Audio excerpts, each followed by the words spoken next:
Vidéo sur l'application SDVFR Next. Aujourd'hui, on va voir comment se comporte la carte lors du suivi de vol et quelles sont deux trois options comme l'autocentrage, l'orientation de carte et quelques descriptions du vecteur vitesse. Alors, je suis en bout de piste 18 à Châtellerault avec le simulateur évidemment pour vous montrer un petit peu comment ça marche. Avant tout, un petit mot sur l'icône appareil, évidemment, qu'on voit hop, ici. On peut, via les options, rapidement, et icône de l'appareil, changer vers hélicoptère si vous le souhaitez. Voilà. Ensuite, alors je vais repasser sur avion. Et vous pouvez modifier également la couleur. Vous mettez vraiment la couleur que vous voulez pour le coup de l'appareil. Donc là, je l'ai passé en vert. Et ce qu'on peut faire également, on le verra peut-être en vol tout à l'heure, alors je vais remettre noir, c'est ici, hop là, le vecteur vitesse, l'épaisseur du vecteur vitesse si vous voulez qu'il soit un peu plus marqué sur la carte.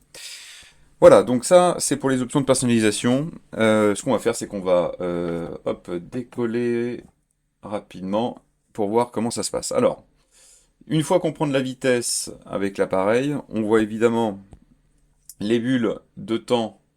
Hop, je rentre le train et les volets.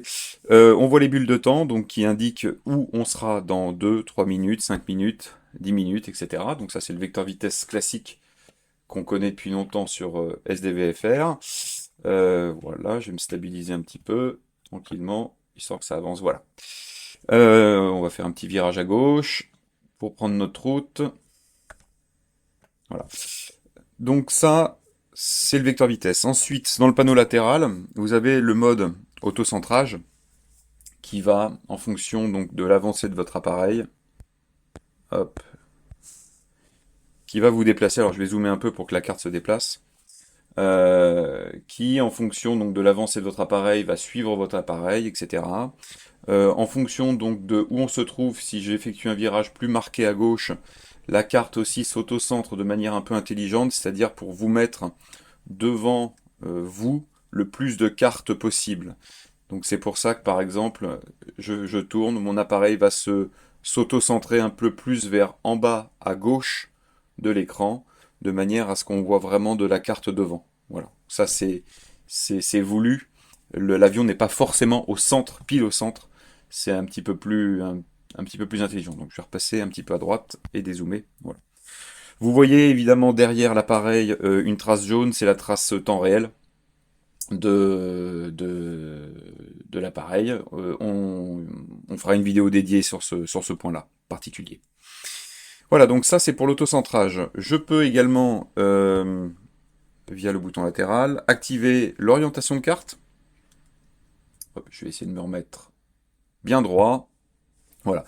Donc l'orientation de carte, comme son nom l'indique, c'est soit nord-vrai, soit direction de l'avion. Donc dès que on active ce mode-là, on est en mode direction de l'avion. Donc la carte va pivoter pour mettre la route toujours tout droit, enfin verticalement. Voilà. Donc il y a des gens qui aiment bien ce mode-là. L'intérêt, c'est que par rapport à SDVFR V1 et la carte vectorielle, on n'a pas les labels qui sont sans dessus, dessous. Voilà, ils vont tourner vraiment. On le voit bien avec la base ULM d'Archigné qui est ici. Si ma carte tourne, je vais altérer le virage un peu plus rapidement. Voilà. Le label se met toujours bien tout droit devant nous. C'est quand même beaucoup plus propre, beaucoup plus pratique.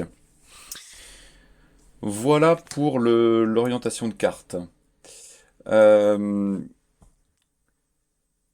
Hop, voilà, je vais me remettre sur mon trait vert. Voilà donc pour les quelques premières informations sur le suivi de vol, le vecteur vitesse, l'orientation de carte, l'autocentrage. Je vous donne rendez-vous dans d'autres vidéos pour voir d'autres options et d'autres fonctionnalités lors du suivi de vol. Bon voilà à tous et à toutes bientôt.